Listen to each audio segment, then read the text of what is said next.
ข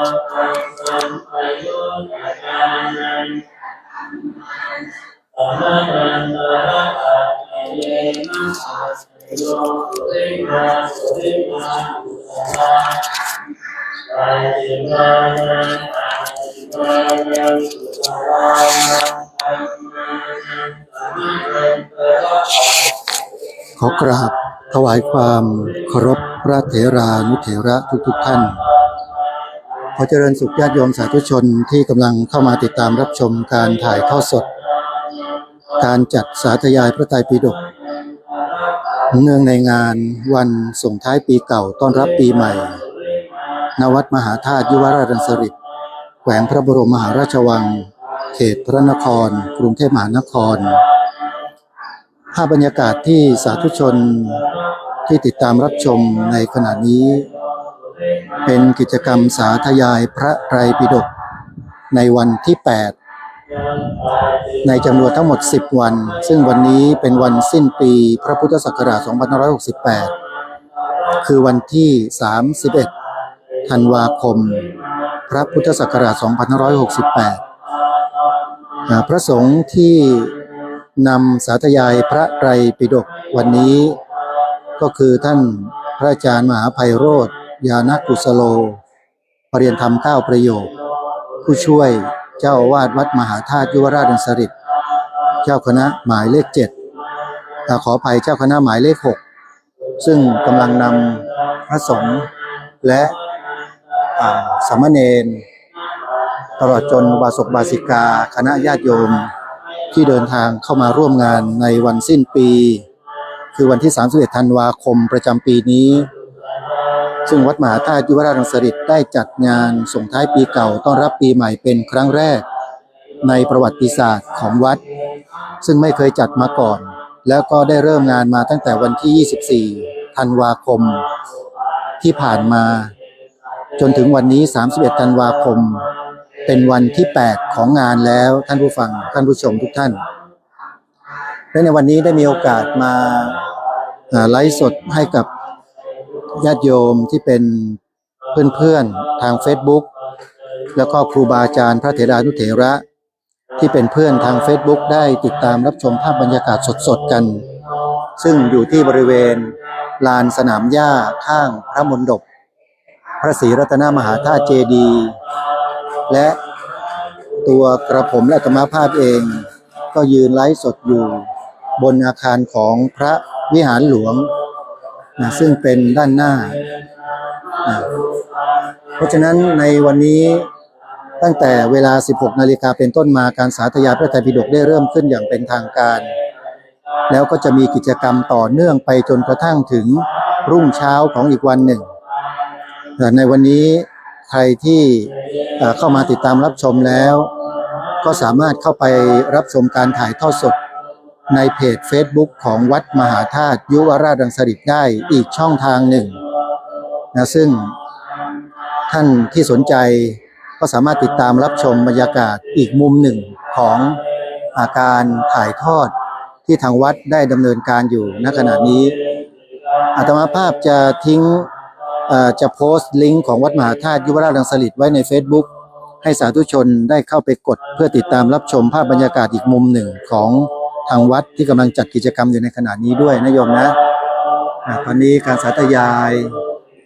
พระไตรปิฎกก็กำลังสาธยายเป็นภาษาบาลีและนี่ก็เป็นภาพของสาธุชนที่เข้ามาร่วมงานของวันนี้นะฮะ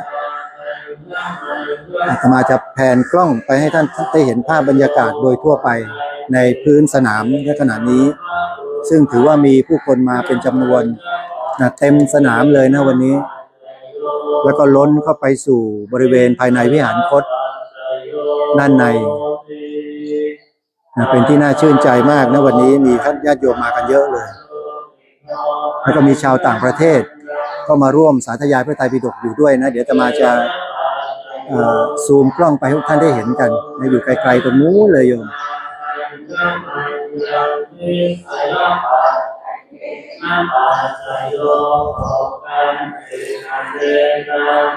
นี่เป็นชาวต่างประเทศนะที่มาร่วมสาธยายพระไตรปิฎกในงานนี้ด้วยนะเดี๋ยวเราดู หน้าตากันให้ชัดๆนะ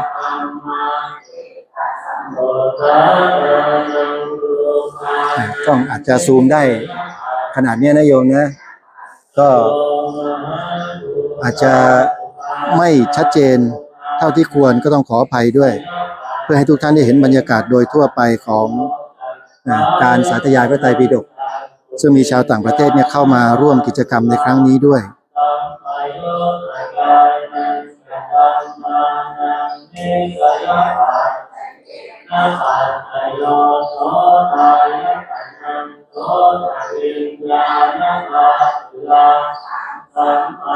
เดี๋ยวสักครู่หนึ่งนะเราจะได้นำเสียงจากส่วนกลางมาให้ทุกท่านได้สดับรับฟังและรับชมไปพร้อมๆกันในช่วงนี้ก็ขอแจ้งกำหนดการให้กับทุกท่านได้ทราบถึงกิจกรรมในวันนี้ให้ทุกท่านได้รับทราบว่ามีกิจกรรมอะไรบ้างตั้งแต่เวลา 16 นาฬิกาหรือ 4 โมงเย็นเป็นต้นมาเป็นการสาธยายพระไตรปิฎกโดยพระมหาไพโรจน์ญาณกุศโลปริยธรรม9ประโยคด็อกเตอร์ผู้ช่วยเจ้าวาดวัดมหาธาตุยุวราชรังสฤษฎิผู้อำนวยการอภิธรรมโชติกวิทยาลัยจากนั้นเวลา 17 นาฬิกาก็จะเป็นการสวดมนต์ทำวัดเย็นพร้อมพระภิกษุสามเณรของวัดมหาธาตุ 18 นาฬิกาพระราชวชิราธิบดีและนายปิยชนผู้ทรงธรรมผู้ช่วยผู้อำนวยการเขตพระนครร่วมพิธีอัญเชิญน้ำพระพุทธมนต์ซึ่งได้รับประทานจากสมเด็จพระอริยวงศาคตายานสมเด็จพระสังฆราชสกลมหาสังฆปรินายกณพระวิหารน้อยโพลังกาวัดมหาธาตุยุวราชรังสฤษฎิผ่านถนนหน้าพระธาตุเวียนประทักษิณรอบพระมณฑปและอัญเชิญไว้ณเบื้องหน้าพระรูปสมเด็จพระอริยวงศาคตายานสมเด็จพระสังฆราชสกลมหาสังฆปรินายกภายในพระอุโบสถจากนั้นเวลา 19 นาฬิกาเป็นการแสดงพระธรรมเทศนาเรื่องสารานียธรรมกถาว่าด้วยธรรมเป็นเหตุให้ระลึกถึงกันโดยพระมหาสหรัฐธีรายโนปริยธรรม9ประโยคผู้ช่วยเลขานุการเจ้าคณะกรุงเทพมหานครเวลา 20 นาฬิกา 30 นาทีพระพรหมวัชรวิมลมุนีวิปัสสนากรรมการมหาเถรสมาคมเจ้าคณะกรุงเทพมหานครแสดงพระธรรมเทศนาเรื่องโสติมัคคะกถาทางแห่งความสวัสดีจากนั้นเวลา 21 นาฬิกาเป็นการปาฐกถาธรรมเนื่องในโอกาสส่งท้ายปีเก่าต้อนรับปีใหม่โดยพระเมธีวรยานผู้ช่วยศาสตราจารย์ด็อกเตอร์ผู้ช่วยเจ้าอาวาสวัดมหาธาตุยุวราชรังสฤษฎิคณะบดีคณะพุทธศาสตร์มหาวิทยาลัยมหาจุฬาลงกรณราชวิทยาลัยเวลา 22 นาฬิกา 30 นาทีเริ่มพิธีเจริญพระพุทธมนต์ข้ามปีพระภิกษุสามเณรพุทธศาสนิกชนพร้อมกันภายในพระอุโบสถปลัดกระทรวงกลาโหมประธานในพิธีจุดธูปเทียนบูชาพระรัตนตรัยและเปิดกรวยกระทงดอกไม้ถวายสักการะเบื้องหน้าพระรูปเจ้าประคุณสมเด็จพระอริยวงศาคตายานสมเด็จพระสังฆราชสกลมหาสังฆปรินายกผู้อำนวยการสำนักงานพระพุทธศาสนาแห่งชาติจุดธูปเทียนเครื่องทองน้อยเบื้องหน้าพระฉายาลักษณ์สมเด็จพระนางเจ้าสิริกิติ์พระบรมราชินีนาถพระบรมราชชนนีพันปีหลวงเปิดกรวยกระทงดอกไม้ถวายสักการะเบื้องหน้าพระบรมฉายาลักษณ์พระบาทสมเด็จพระเจ้าอยู่หัวและสมเด็จพระนางเจ้าพระบรมราชินีจากนั้นปลัดกระทรวงกลาโหมประธานในพิธีถวายสักการะพระเดชพระคุณพระพรหมวชิราธิบดีอธิบดีสงฆ์วัดมหาธาตุยุวราชรังสฤษฎิและอัญเชิญน้ำพระพุทธมนต์ที่ได้รับประทานจากสมเด็จพระอริยวงศาคตายานสมเด็จพระสังฆราชสกลมหาสังฆปรินายกมายังบาตรน้ำพระพุทธมนต์ศาสนพิธีกรอาราธนาศีลอาราธนาพระปริตรพระภิกษุสามเณรพุทธศาสนิกชนร่วมกันเจริญพระพุทธมนต์เมื่อถึงมงคลสูตรปลัดกระทรวงกลาโหมประธานในพิธีจุดเทียนบาตรน้ำพระพุทธมนต์และเทียนชัยเวลา 23 นาฬิกา 50 นาทีเจริญจิตภาวนาอุทิศถวายเป็นพระราชกุศลแด่สมเด็จพระนางเจ้าสิริกิติ์พระบรมราชินีนาถพระบรมราชชนนีพันปีหลวงเวลา 0 นาฬิกา ปลัดกระทรวงกลาโหมประธานในพิธีลั่นคล้องชัยจำนวน9ครั้งพระสงฆ์ทั้งหมดเจริญชัยมงคลคาถาพระพรหมวชิราธิบดีประธานสงฆ์กล่าวสัมโมทนียกถาอำนวยพรปีใหม่2569พระสงฆ์ทั้งนั้นอนุโมทนาปลัดกระทรวงกลาโหมประธานในพิธีกราบลาพระรัตนตรัยพระพรหมวชิราธิบดีประธานสงฆ์ประพรมน้ำพระพุทธมนต์แด่สาธุชนพุทธศาสนิกชนรับขวดน้ำพุทธมนต์จากคณะสงฆ์และจากนั้นวันที่1มกราคมพระพุทธศักราช2569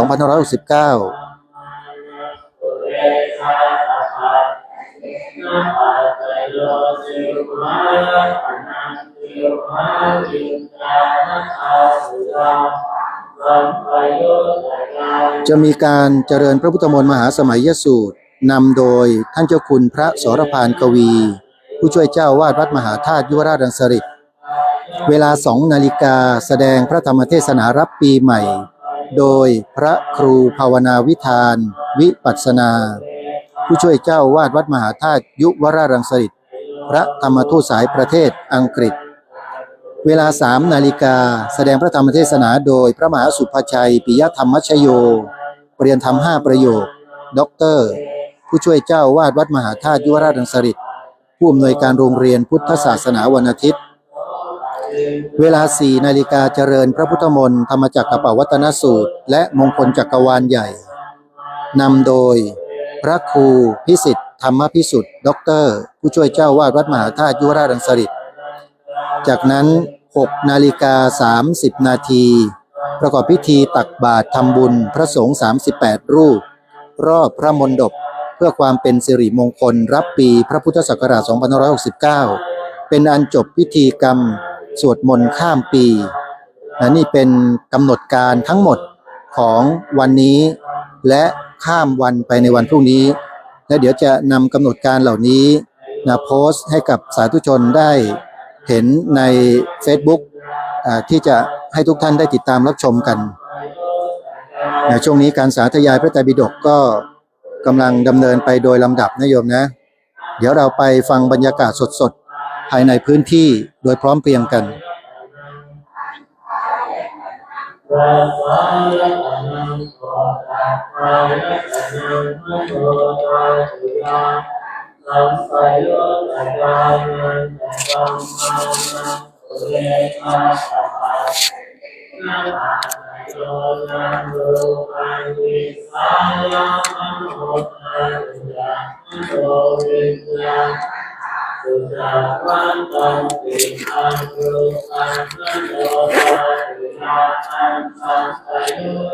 ช่วงนี้ก็มีญาติโยมสาธุชนเดินทางเข้ามาสู่ภายในบริเวณเขตพุทธาวาสเพื่อมากราบ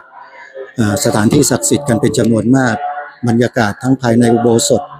แล้วก็ด้านนอกก็มีผู้คนเดินทางมากันมากพอสมควรเลยทีเดียว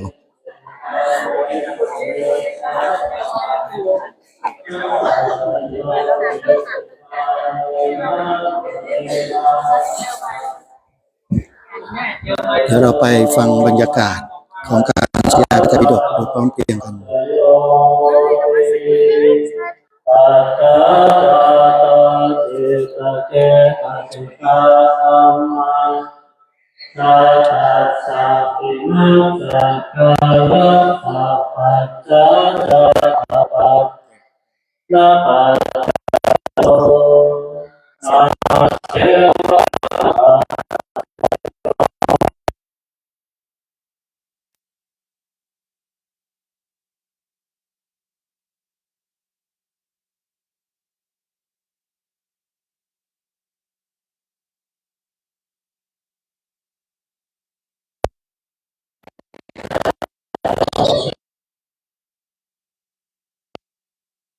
มาปาจิมานังสิมานังอกุศลนังมานังอาเทวนาปัสนาปัจจโยปริมาปุริมากิริยาปยากตาตัมมาปาจิมานัง กิริยาพยากตานังสัมมานัง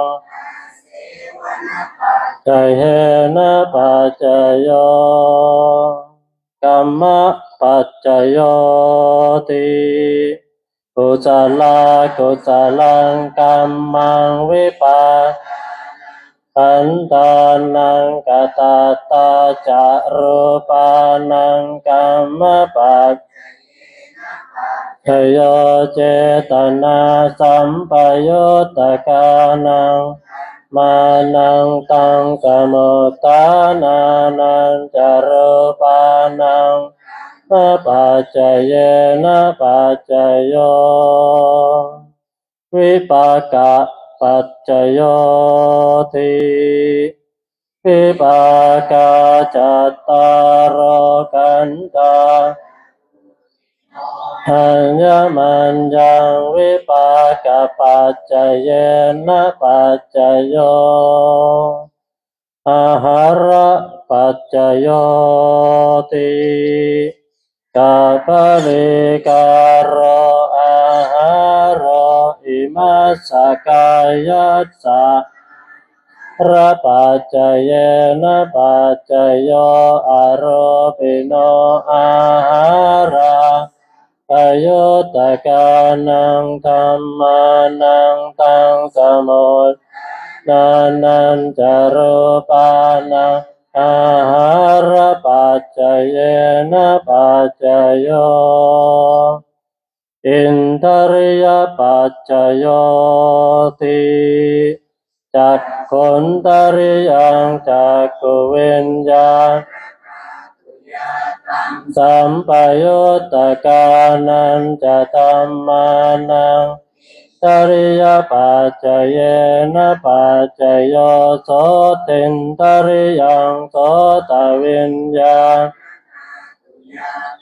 สัมปยุตตกานันจะธัมมานังทริยปัจจเยนะปัจจโยกานินทริยังกานวิญญาณตาตุยาปยุตตกานันจะธัมมานังเอนทริยปัจ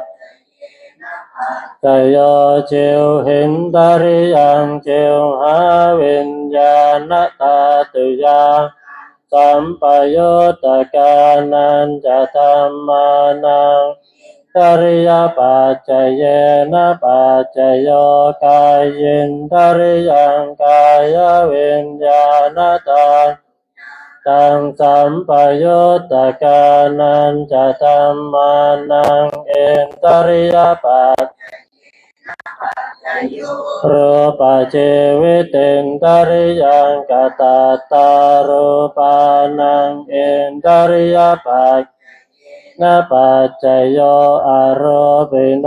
เอนทริยาสัมปยุตตกานังมานังตังสมุตฐานานังจารุอริยปัจจเยนะปัจจโยชานะปัจจโยติทานังกานิจานะสัมปยุตตกานังตังสมุตฐานานันจารูปานังชานะปัจจโยมัคคะปัจจโยติมัคคังกานิมัคคะสัมปยุตตกานังตังสมุตฐานานันจารูปานังปัจจเยนะปัจจโยสัมปยุตตปัจจโยติจัตตารขันตาอรูปิโนยมัญญังสัมปยุตตปัจจโยวิปยุตตปัจจโยติรูปิโนธัมมาอรูปินังธัมมานังป ปโยตปัจจเยนะปัจจโยอโรปิโนมาโรปินังธัมมานังวิปโยตนะปัจจโยอัตถิปัจจโยติจัตตาร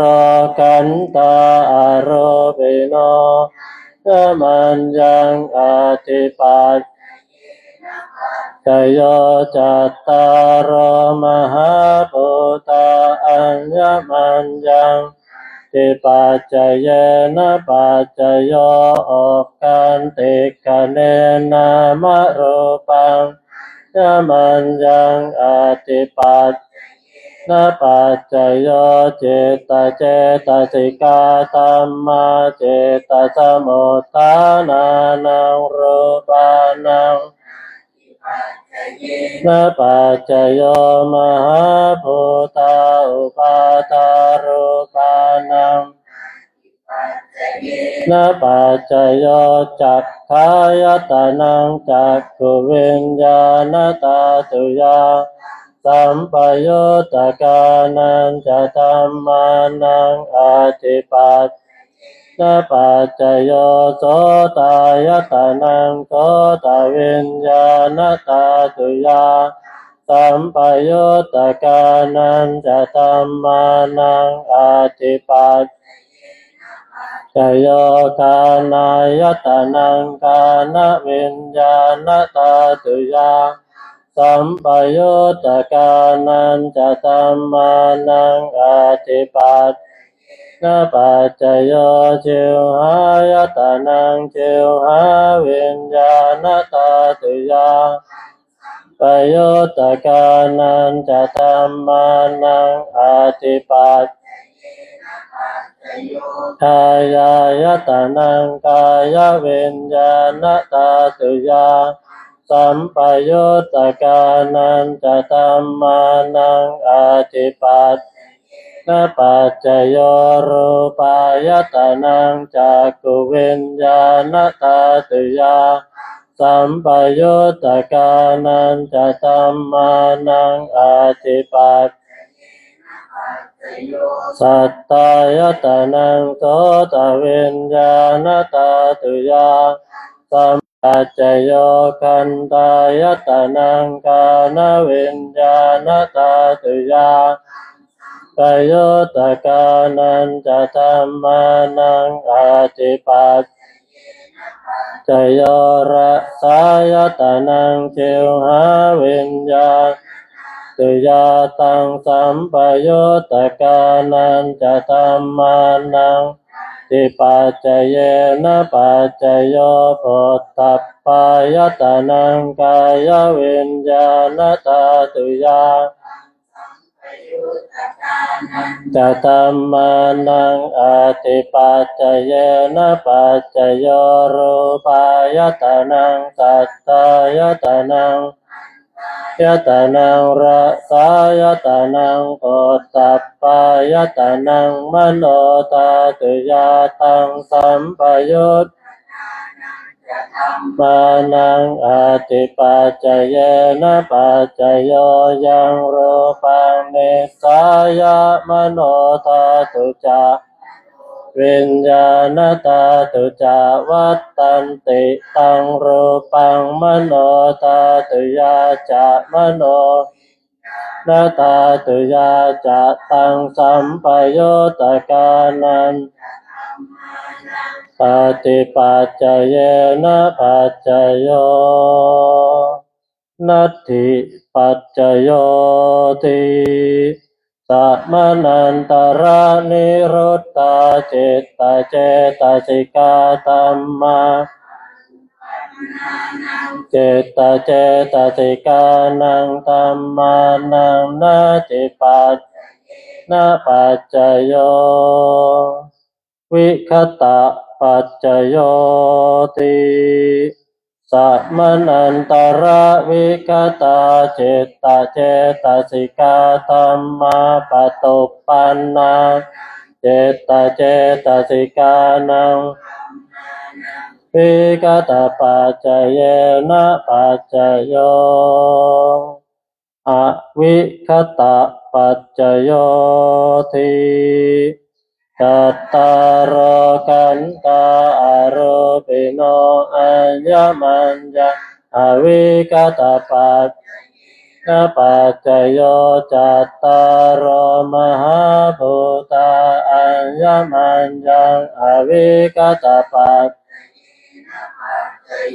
โอกันติกะเน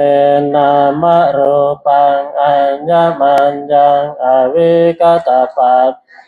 นะปัจจโยเจตเจตสิกาธัมมาเจตสมุทฐานานังอวิคตปัจนะปัจจโยมหาภูตาอุปาทารูปานังวิคตปัจนะปัจจโยจักขายตนังจักขุวิญญาณตาตุยา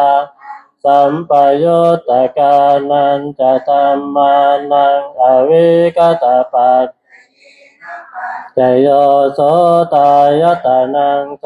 ตวิญญาณตาตุยาสัมปยุตตกานันจะธัมมานังอวิคตปัจนะปัจจโยคานายตนังกานวิญญาณตาตุยาสัมปยุตตกานันจะธัมมานังอวิคตปัจจิวหายตนังจิวหาวิญญาณตาตุยาสัมปยุตตกานันจะธัมมานังอวิคตปัจนะปัจจโยกายายตนังกายวิญญาณตาตุยาสัมปยุตตกานันจะธัมมานังอวิคตปัจนะปัจจโยรูปายตนังจักขุวิญญาณตาตุยาสัมปยุตตกานันจะธัมมานังอวิคตปัจยตนังโสตวิญญาณตาตุยาตังสัมปยุตตกานังมานังอวิคตปัจจเยนะปัจจโยคันตายตนังนะวิญญาณตาตุยาตังสัมปยุตตกานังอวิคตปัจจเยนะปัจจโย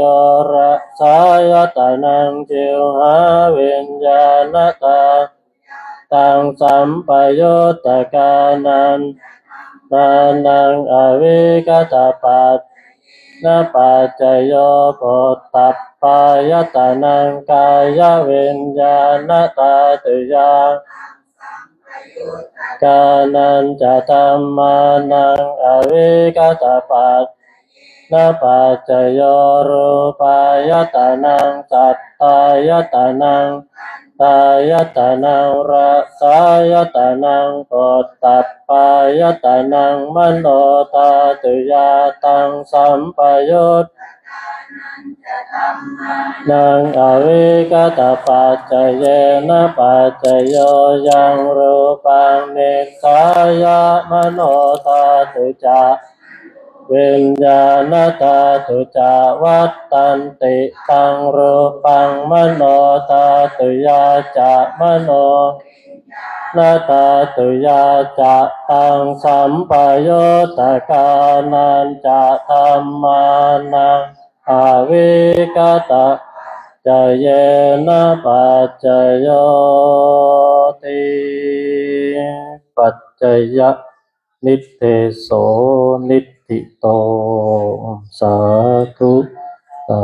ธุสาธุจบกันด้วยดีวันสุดท้ายของปี 2568 จบที่ 1651 16:51 นาทีต่อจากนี้ไปอาตมาก็จะขออนุญาตไม่มีญาตินะขออนุญาตญาติโยมพูดธรรมะเล็กน้อยแล้วก็ ประมาณ5 โมงครึ่งทางวัดก็จะมีกิจกรรมต่อเนื่อง ซึ่งเป็นกิจกรรมที่สำคัญทุกกิจกรรมก็คือจะได้ร่วมกันอัญเชิญหรือแห่น้ำพระพุทธมนต์จากสมเด็จพระสังฆราชซึ่งเราจะเริ่มต้นที่ต้นโพฝั่งด้านหลังเราแล้วก็จะอ้อมออกไปด้านตึกแดงแล้วก็จะเข้ามาฝั่งนี้ก็อยากเชิญชวนทุกท่านที่มาร่วมกันสวดสาธยายบทสวดคัมภีร์มหาปัฏฐานทุกท่านได้มีส่วนร่วมยังไม่ต้องรีบกลับบ้านเพราะว่าบ้านอยู่ที่เดิมต้องตั้งใจไว้เลยว่าไหนๆมาแล้ว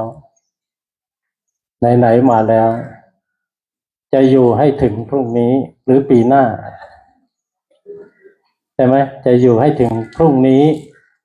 คือปีหน้าแล้วกันนะที่เราสวดไปนั้นเนี่ยสำหรับผู้ที่ศึกษาพระอภิธรรมมาซึ่งในที่นี้เห็นกันเยอะนะโยมนพก็มานะโยมนพว่าที่มัชชิมะเอกก็มาเป็นโยมผู้ชายนะเขาประกาศว่าเขาได้คะแนนเต็มบอกคนเดียว เป็นบทสวดที่สำคัญยิ่งเพราะอะไรเพราะว่า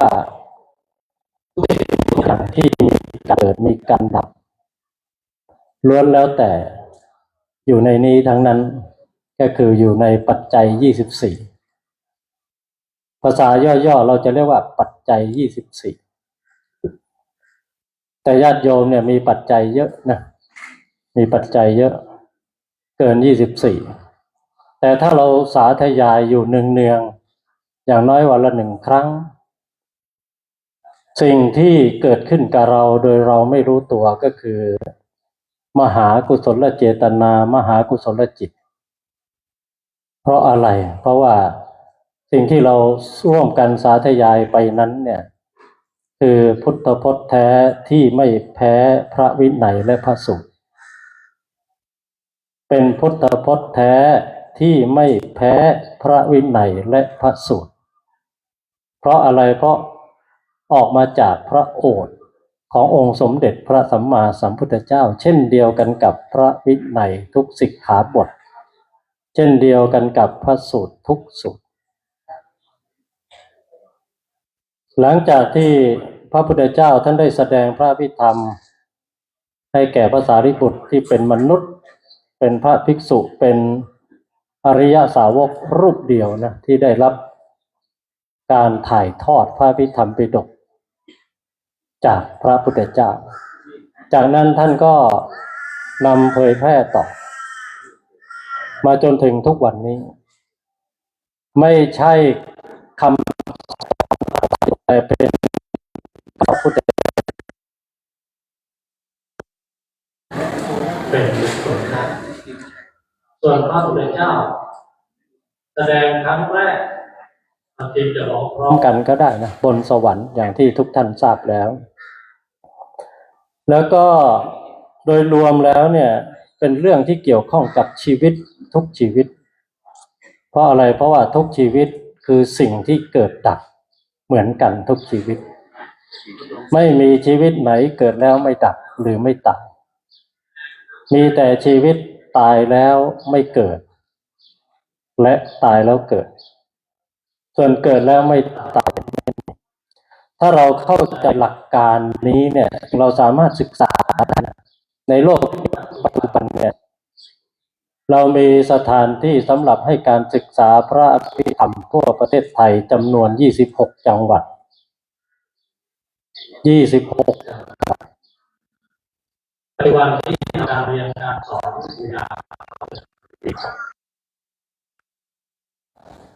49สาขา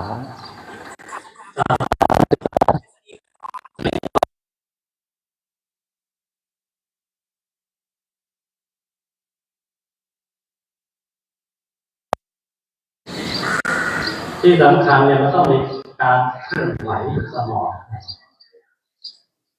ต้นไม้ที่เราเอาไปตั้งในห้องที่อับลมไม่ได้ปิดเพราะว่าไม่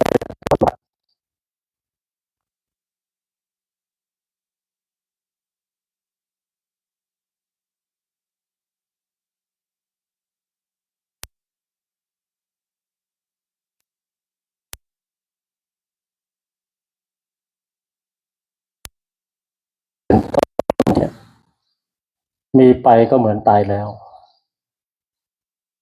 พรุ่งนี้ยังไงก็อย่าลืมมาร่วมบรรยายอีกเพื่อส่ง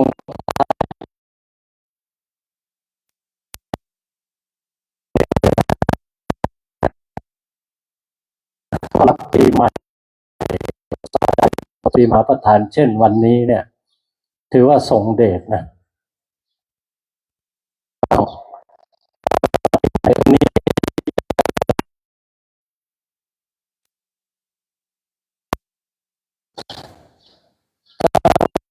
ที่ดีมากไปจนถึงวันที่2เนี่ยวัดมหาธาตุจะมีกิจกรรมเรียกว่ามหานำสุ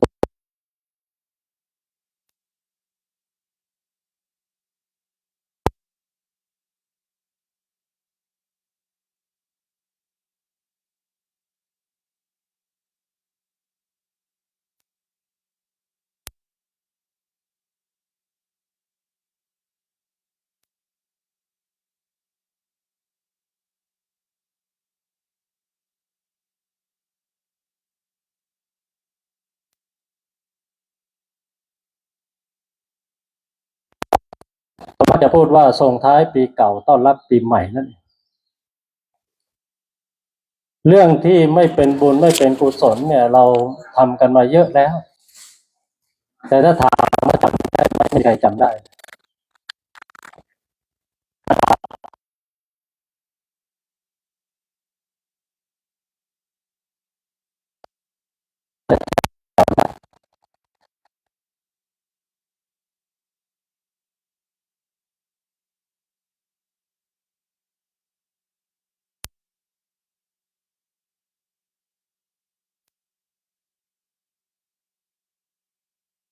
ชั่วโมงทำอย่างนี้มันนานมากแล้วนะแล้วก็ทำตลอดไปเป็นธรรมเนียมเป็นประเพณีที่พระเถระหรือผู้นำของวัดมหาธาตุทั้งหลายเนี่ยได้อนุรักษ์ได้รักษาไว้ได้เป็นอย่างดีนะแม้จริงอยู่นะปัจจุบันคนเข้าวัดฟังเทศน์ฟังธรรมจะน้อยลงแต่ถ้าเราไม่เทศน์เดี๋ยวจะเข้าทางคนที่ไม่มาเขาก็จะอ้างว่ามาแต่ไม่เห็นพระเทศน์ทางวัดก็เลยจัดให้มีทุกวันอาทิตย์และวันพระอันนี้เป็นเอกลักษณ์ที่ดีมากนะบทสวดนี้เนี่ยมอบให้เลยนะโดยอาตมาก็ได้กันนะมอบให้เลยถ้าวันพรุ่งนี้มาอีกลืมเอามาเดี๋ยวมีแจกให้ใหม่ก็จะได้รู้ว่าใครลืมเอามาแต่ถ้าเขารู้ตัวลืมเอามาเขาคงไม่มาทั้งตัวนะกลัวว่าจะรู้ว่าลืมเอามาก็เลยไม่มาซะเลยทำไมต้องสวดปัฏฐานทำไมต้องสวดปัฏฐานธรรมะของพระพุทธเจ้าเนี่ยมีจำนวนมหาศาลนะแต่สิ่งที่มากมายมหาศาลหรือเป็นจำนวนมากที่สุดเนี่ยคือคัมภีร์มหาปัฏฐานที่เราสวดเนี่ยไม่เฉพาะหัวข้อนะถ้าเป็นเล่มเนี่ยอาตมาว่านะสวดได้ครั้งเดียวและครั้งต่อไปได้ยินว่าจะมีสวดอีกคงไม่มีใครมาเพราะมันหลายเล่มมาก5 เล่มเป็นอย่างน้อยแต่ละเล่มเนี่ยเล่มละประมาณ200-300 หน้านี่เป็นหัวข้อเรียกว่าหัวใจ คัมภีร์มหาปัฏฐานเนี่ยใหม่ๆเราอาจจะสวดไม่เข้าใจนะแต่เราก็ต้องเข้าใจว่าจะต้องสวดให้ไปจนถึงจุดที่เราเข้าใจให้ได้ท่านพูดแต่เรื่องเกิดดับเกิดดับว่ามันโยงกันยังไงอะไรเป็นเหตุเป็นปัจจัยเป็นเหตุปัจจัยอย่างไรท่านบอกรายละเอียดยกตัวอย่างเนี่ยขณะที่อาตมาพูดไปมองไปถ้าอาตมาตั้งคำถามว่าพูดไปด้วยเห็นไปด้วยพร้อมกันทั้งสองอย่างเกิดขึ้นได้ไหม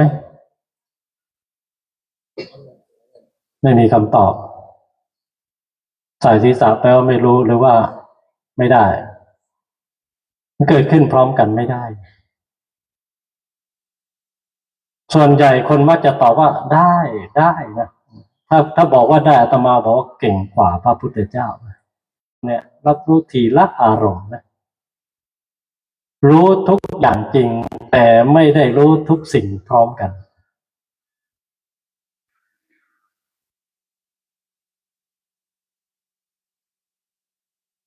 มองหาเจ้าหน้าที่เกิดจะหมดเวลาแล้วหมดเวลาบอกด้วยนะก็ถือว่าเราทำเวลาได้ดีนะวันนี้อาจจะมีหลายท่านสวดไปบ่นไปว่าจะเร่งไปไหนนะทำเวลาแล้วก็อย่างที่ได้บอกไปแล้วคัมภีร์มหาปัฏฐานเป็นคัมภีร์ที่มากที่สุดเป็นคัมภีร์ที่ลึกที่สุดเปรียบเสมือนมหาสมุทรทั้งกว้างทั้งลึกทั้งมีน้ำมากที่สุดมีสัตว์น้ำเยอะที่สุดแล้วก็ลึกลงไปอีกเนี่ยมีครบเลยนะรัตนะ7ประการนะมีครบนะไม่ต้องไปหานะมันลึกมากอันนี้ตำราพูดไว้จริงนะมากลึกกว้างเต็มไปด้วยสาระถ้าเราไม่ร่วมด้วยช่วยกันอนุรักษ์ไว้แม้ด้วยการสวดเช่นนี้ถ้าเกิดอะไรขึ้นเนี่ยปัฏฐานจะไปก่อนเกิดอะไรขึ้นเนี่ยปัฏฐานหายก่อนแต่ดูเหมือนว่าทุกวันนี้เนี่ยมีสิ่งที่หายก่อนปัฏฐานเยอะนะธรรมะหลายๆข้อหายไปเพราะว่าเราไม่นำมาใส่ใจศึกษาส่วนคัมภีร์ปัฏฐานเนี่ยที่ว่าจะหายก่อนเพื่อนเพราะว่ายากเนี่ยยากผู้ที่เรียนเนี่ยจะรู้เมื่อกี้มี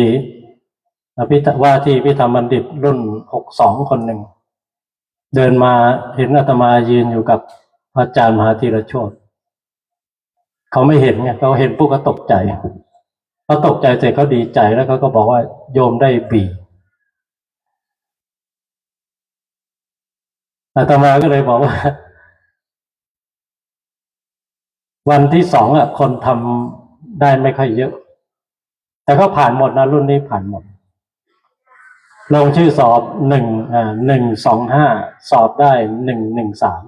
113ที่เหลืออย่านึกว่าสอบตกนะเขาไม่สอบมันยากแต่ว่าก็สอบกันได้ถ้าเรียนถึงชั้นนั้นแล้วเป็นอภิธรรมบัณฑิตเนี่ยก็จะรู้เป็นอย่างดีว่าใช่ถ้าเกิดอะไรขึ้นเนี่ยปัฏฐานหายก่อนเพราะว่ามันยากด้วยมากด้วยแต่ถ้าเรามาเรียนรู้เนี่ยเราจะเข้าใจอย่างน้อยชีวิตเราเองเราจะเข้าใจเป็นอย่างดีสุดท้ายเราจะเป็นคนพูดน้อยพิจารณามากเป็นคนทำน้อยในที่นี้คือทำความชั่วน้อยจะทำทั้งทีก็พิจารณาอีกแล้วพิจารณาไปพิจารณามาเนี่ยไม่ได้ทำสักทีซึ่งความชั่วนั้นด้วยอะไรก็ด้วยการที่เราศึกษาหลักธรรมต่างๆดังนั้นก็ อนุโมทนาสาธุกับญาติโยมสาธุชนทุกท่านนะที่ตั้งใจต้องบอกว่าเป็นพิเศษเพราะอะไรรู้ไหมเพราะวันก่อนไม่เห็นหน้าวันนี้มาเป็นพิเศษ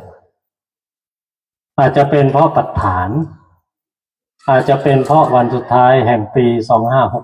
2568แล้วก็อาจจะเป็นเพราะว่าหยุดงาน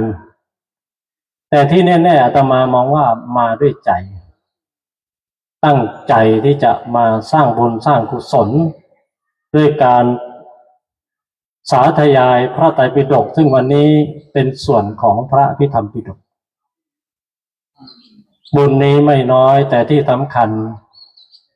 เสร็จแล้วอย่าทิ้งอย่าขว้างต้องระลึกนึกถึงภาพบรรยากาศที่เราร่วมกันสาธยายบทสวดคัมภีร์มหาปฐานพระอภิธรรมปิฎกในวันนี้และพรุ่งนี้ซึ่งภาพต่างๆเนี่ยทางวัดโดยเจ้าหน้าที่ได้บันทึกแล้วก็ลงเพจลง Facebook วัดมหาธาตุเราสามารถไปค้นหาอาตมาเชื่อว่ามันมีภาพพวกเราทุกคนพอเราเจอภาพเราต้องเก็บไว้และดูบ่อยๆมันจะทำให้เราระลึกนึกถึง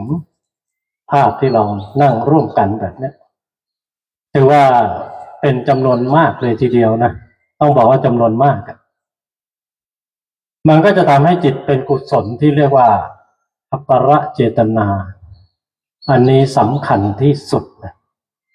จึงบอกว่าทำบุญทำกุศลแล้วอย่าทิ้งอย่าขว้าง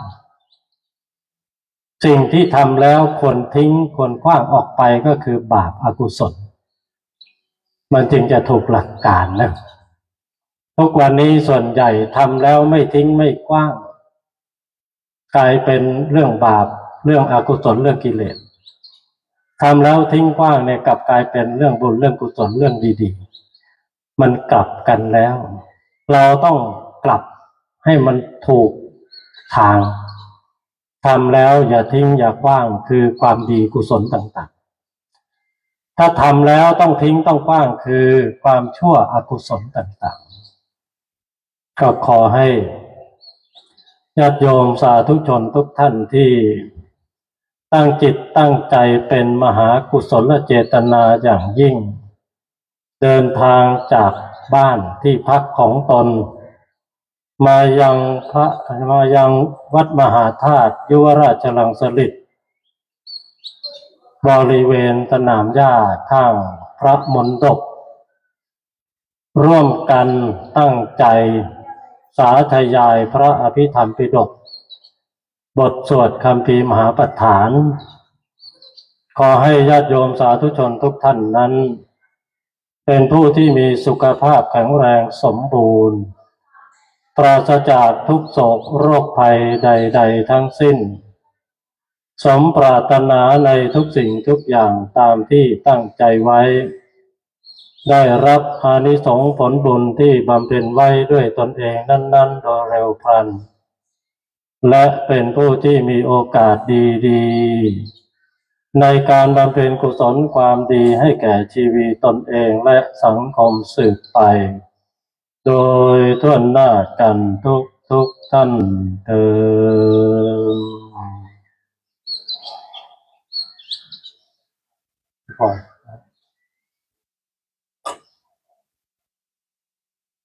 ให้พอ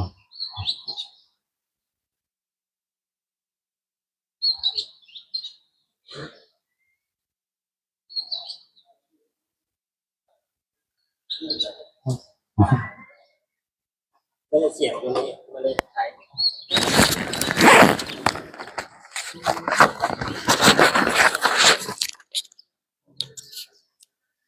งานสาธยายพระไตรปิฎกประจำวันนี้วันที่8ของงาน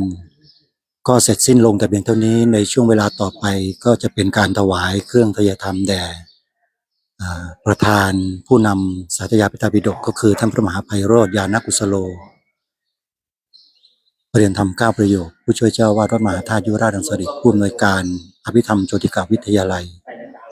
เดี๋ยวญาติโยมก็คอยรับพรจากพระคุณเจ้า ในช่วงต่อไปพร้อมๆกันกิจกรรมในช่วงต่อจากนี้ไปก็จะเป็นพิธีอัญเชิญน้ำพระพุทธมนต์ที่ได้รับประทานจากเจ้าพระคุณสมเด็จพระอริยวงศาคตยานสมเด็จพระสังฆราชสกลมหาสังฆปรินายกที่บริเวณโพลังกาที่วิหารโพลังกาเพื่อที่จะแห่มายังพระอุโบสถในโอกาสต่อไปเดี๋ยวรับพรพร้อมๆกันนะโยมกรวดน้ำรับพรนะโยมถอย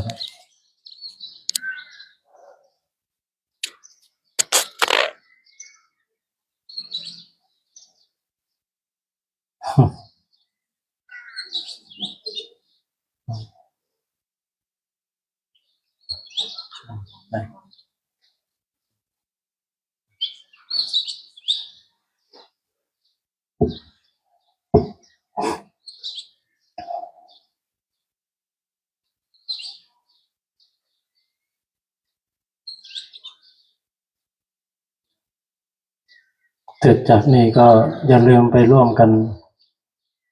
อัญเชิญแห่น้ำพระพุทธมนต์จากสมเด็จพระสังฆราชนะเดี๋ยวทางเจ้าหน้าที่ก็จะประกาศให้ทราบอีกครั้ง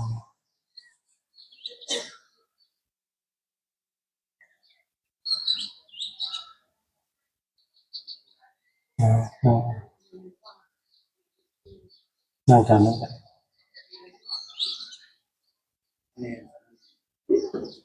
ต่อไปก็ตั้งใจกรวดน้ำก็คืออุทิศบุญกุศลที่เราได้บำเพ็ญมาตั้งแต่อดีตจนถึงปัจจุบันให้แก่ผู้ที่สิ้นชีพวัยชนไปแล้วทั้งที่เป็นผู้ที่มีพระคุณทั้งที่เป็นญาติเป็นเพื่อนสนิทแล้วก็อาจจะเป็นลูกศิษย์ลูกน้องลูกจ้างเป็นต้นที่เสียชีวิตไปแล้วให้บุคคลเหล่านั้นได้มีส่วนร่วมในการได้บุญที่เราบำเพ็ญมาแล้วแบบนี้เรียกว่ากรวดน้ำแล้วก็ตามด้วยรับพรยะถาวาริวะหาปุราปริปุเรนติสาคารังเอวะเมวะอิโตทินังเปตานังอุปกัปปติ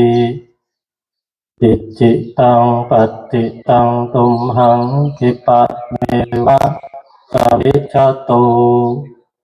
สัพเพปุเรนตุสังกัปปาจันโทปนรโสยถามณิโชติระโสยถาวิราชันตุสัมปะโรโควินาศตุมาเตภวัตวันตรายโยกิอายุวันภาปิติโยวิวัชชันตุสัมปะโรโควินาศเตภวัตวันตรายโยสุขิติอายุโกภวสัพพิติโยตุสัมปะโรโควินาศตุมาภวัตวันตรายโยสุขิติโยโกภวะปิวาทนาสิริสเนจังวุตตายิโนจันตารโอธัมมาวัฏันติอายุวันโนสุขังพลังภวตุสัพพมังคลังขันตุสัมปเทวตาสัพพะโพ โน